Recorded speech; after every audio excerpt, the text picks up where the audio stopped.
Halo teman-teman Wijaya Trading, pastikan kalian sudah subscribe channel ini sebelum nonton videonya.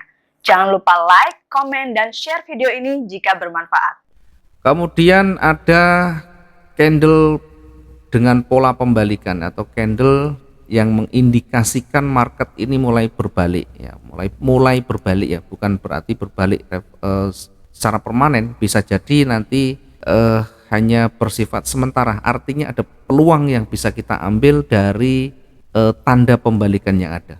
Yang pertama adalah doji. Doji ini candle dengan body yang kecil ya, artinya harga pembukaan dan penutupan ini hampir sama atau sama. Ini penjelasannya, doji itu adalah candlestick di mana harga pembukaan sama atau hampir sama dengan penutupan, sehingga terlihat garis tipis, dan ini akan valid ketika berada di ujung tren. Bagaimana kita bisa mengetahui ini adalah ujung tren? Di sebelah kiri nanti ada level ya, di sebelah kiri ada level, atau di situ sudah terbentuk range hariannya, atau satu hari sudah terbentuk, kemudian mulai ada penolakan, mulai ada doji. Doji ini biasanya sumbunya panjang, bodinya kecil, bodi kecil yang hampir dekat dari pembukaan penutupannya. Ada kalanya nanti seperti hammer ya, kalau hammer lebih tebal, kalau doji lebih kecil. Dan ini juga seperti halnya pola namanya pin bar ya, kalau pin bar juga kecil seperti ini.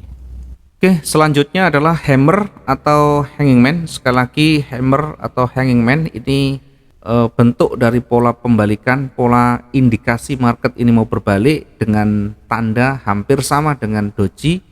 Bedanya kalau doji dengan body yang cukup kecil, kalau hammer lebih panjang. Intinya sama, apakah ini doji atau hammer jangan terlalu berdebat. Intinya kita ada petunjuk yang bisa kita jadikan sebagai dasar minimal untuk tanda-tanda awal ya, karena tidak serta-merta di ujung tren pun ketika hammer ini muncul, ketika doji muncul, tidak menjamin market itu berbalik. Sekali lagi, tidak menjamin market itu berbalik ya, setidaknya ada indikasi awal, ada petunjuk awal yang bisa kita jadikan sebagai acuan, sehingga lebih hati-hati di kondisi seperti itu.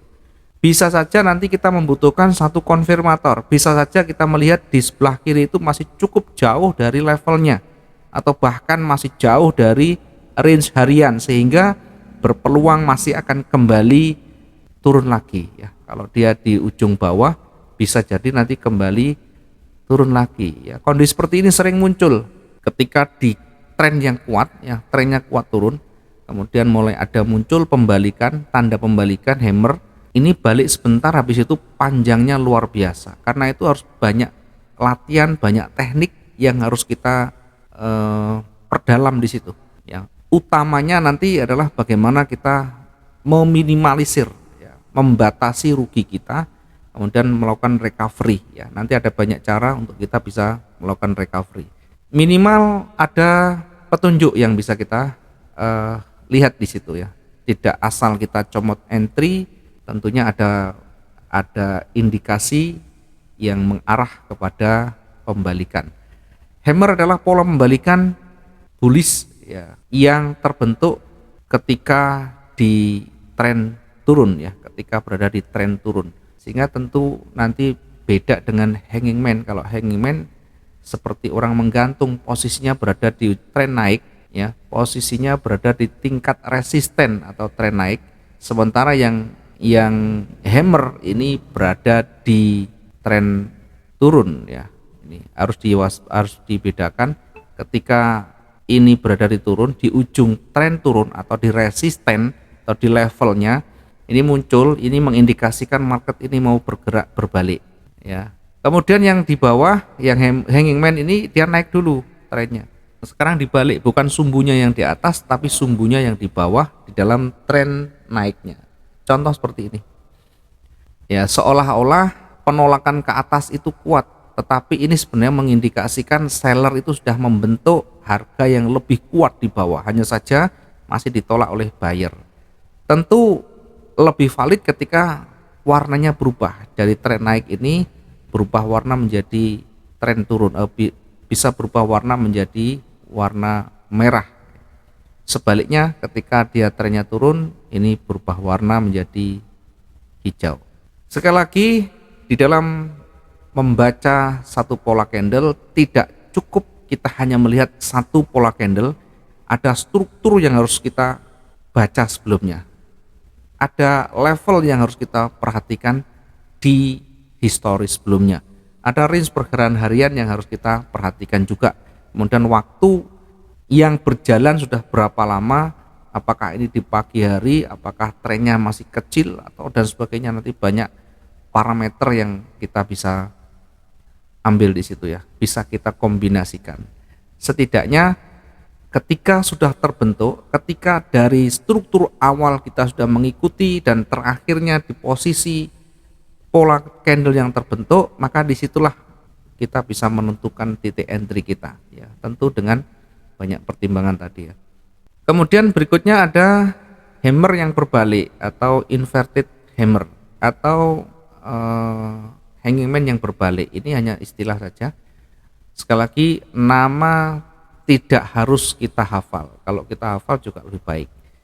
Yang paling penting adalah bagaimana membaca secara konseptualnya.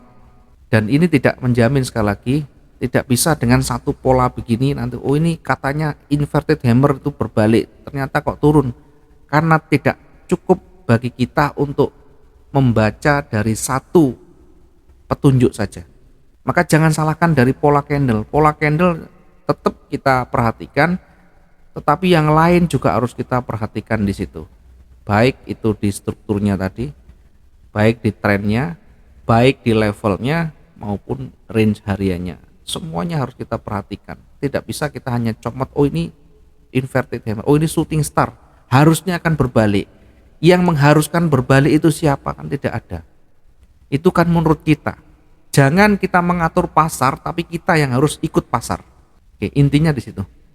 Kemudian ada engulfing ya, sering juga kita bahas. Engulfing ini candle yang menutup sebelumnya. Candle ini menutup candle sebelumnya. Kalau engulfing ini yang berpengaruh adalah bodinya. Jadi yang body yang kedua ini menutup body yang pertama, itu engulfing. Ya, tentu ketika menutup ini harus berlawanan, harus berwarna yang berbeda dari sebelumnya. Misalkan sebelumnya trennya turun, maka dia tren warna merah, kemudian berubah warna menjadi hijau menutup candle sebelumnya.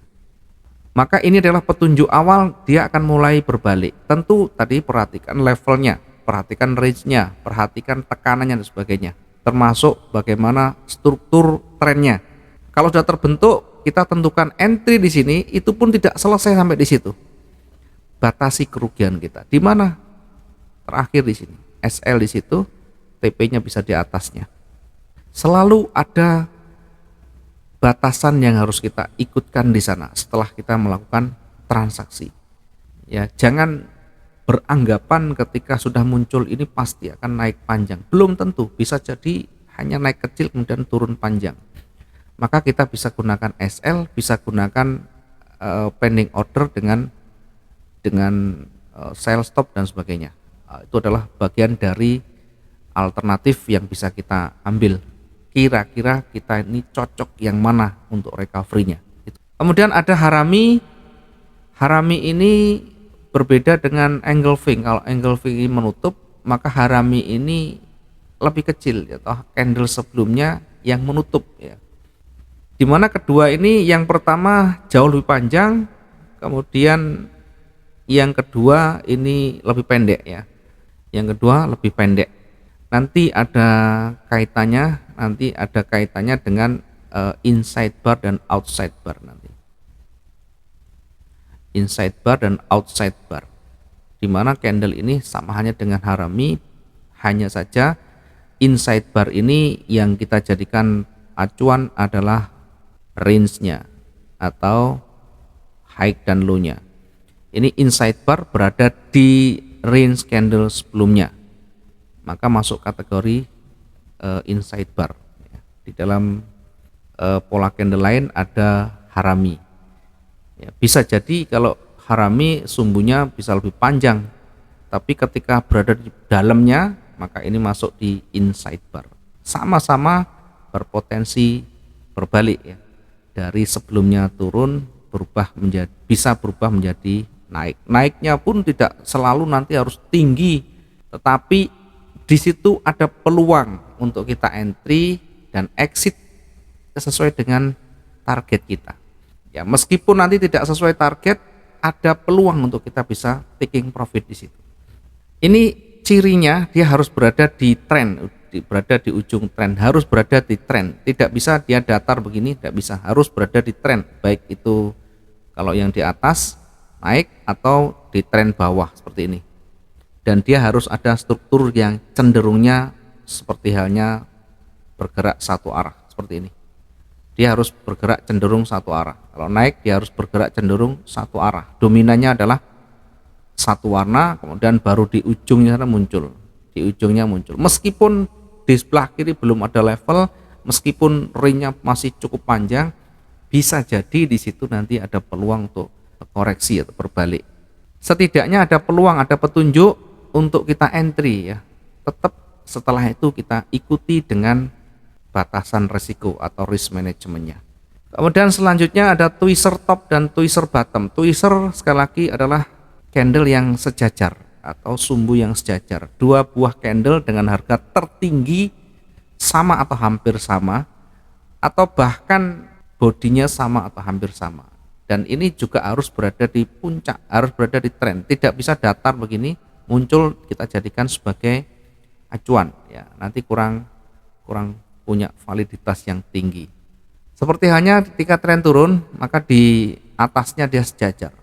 Kenapa seperti itu? Karena dia mencoba menembus harga terendahnya, dia tidak mampu, kemudian ditolak lagi ke atas. Nah, itu adalah konsepnya. Termasuk yang di atas, ini high-nya berada di sini, mencoba kembali naik, tetapi ditutup di bawahnya dengan posisi harga yang sejajar dan berubah warna. Nanti berpeluang untuk dia akan turun. Meskipun kita sudah entry sell, sekali lagi tetap kita pertimbangkan resikonya. Bisa kita SL di situ, kemudian TP-nya di situ, atau bahkan kita bisa gunakan mungkin pending order dan sebagainya. Kemudian selanjutnya yang masih menjadikan ini adalah pola dengan indikasi market mulai berbalik adalah doji star atau morning star, evening star. Banyak orang menyebut doji star boleh, morning star juga boleh. Intinya di dalam pola ini ada tiga candle yang membentuk ya. Candle pertama berupa batangan candle besar atau candle panjang. Yang kedua candle dengan tubuh yang kecil berada di tengahnya, diapit. Jadi candle ini trennya turun, ini ada momentum, kemudian di tengah itu ada candle kecil yang diapit di sana. Kemudian selanjutnya yang ketiga ini ada candle yang berubah warna yang jauh lebih panjang dari candle kecil dan lebih dari setengah dari candle yang merahnya, sehingga ini mengindikasikan market ini berbalik ya. Di mana kita entry seperti ini, kalau kita melihat tiga ini, maka untuk membentuk pola ini harus selesai dulu candle hijau, sehingga kita masuknya di situ. Nanti SL dan TP-nya kita SL boleh di sini, TP-nya di sana. Tergantung ini panjang dan pendeknya. Kalau terlalu panjang, bergeraknya terlalu jauh, ya jangan digunakan SL di sini. Kemudian ada namanya 3 inside up atau 3 inside down. Logikanya 3 inside ini mengalahkan dari candle sebelumnya atau candle tren sebelumnya. Kalau trennya turun, yang paling bawah adalah ada momentum, kemudian mulai berubah warna, kemudian dikonfirmasi lagi warna hijau. Jadi ini artinya mulai berganti warna yang terkonfirmasi ya. Ketika tren turun kemudian berubah warna, kemudian dikonfirmasi lagi satu warna, itu adalah inside, 3 inside, baik itu di tren naik atau tren turun. Nanti silakan dilihat di kecenderungannya ya, lebih valid lagi. Sebelah kiri ini ada levelnya, sebelah kiri ada level, sebelah kiri ada level ya. Setidaknya di situ kita bisa bandingkan, oh ini masih jauh, oh ini masih ini berada di levelnya, membentuk satu 3 inside misalkan ya, sehingga kita bisa memilih untuk kita entry di situ. Kalau kita anggap itu bagian dari sistem kita yang valid ya, kita bisa mencoba dulu, kita bisa menguji dulu sebelumnya di akun demo dulu. Setelah itu baru kita nanti bisa gunakan. Kalau ini kita anggap menjadi bagian dari pola yang valid untuk kita. Kalau ini kita anggap masih kurang ya jangan kita gunakan. Baik, itu adalah pola-pola candle yang bisa kita uji dan cobakan ketika nanti muncul di sana. Setidaknya ada petunjuk-petunjuk yang bisa kita jadikan sebagai pedoman kita untuk kita menjatuhkan pilihan entry kita. Tentu sekali lagi yang paling penting adalah bagaimana kita membatasi resiko, bagaimana kita mengatur simulasi kita ketika marketnya mulai berbalik, atau bahasanya adalah bagaimana cara kita recovery-nya.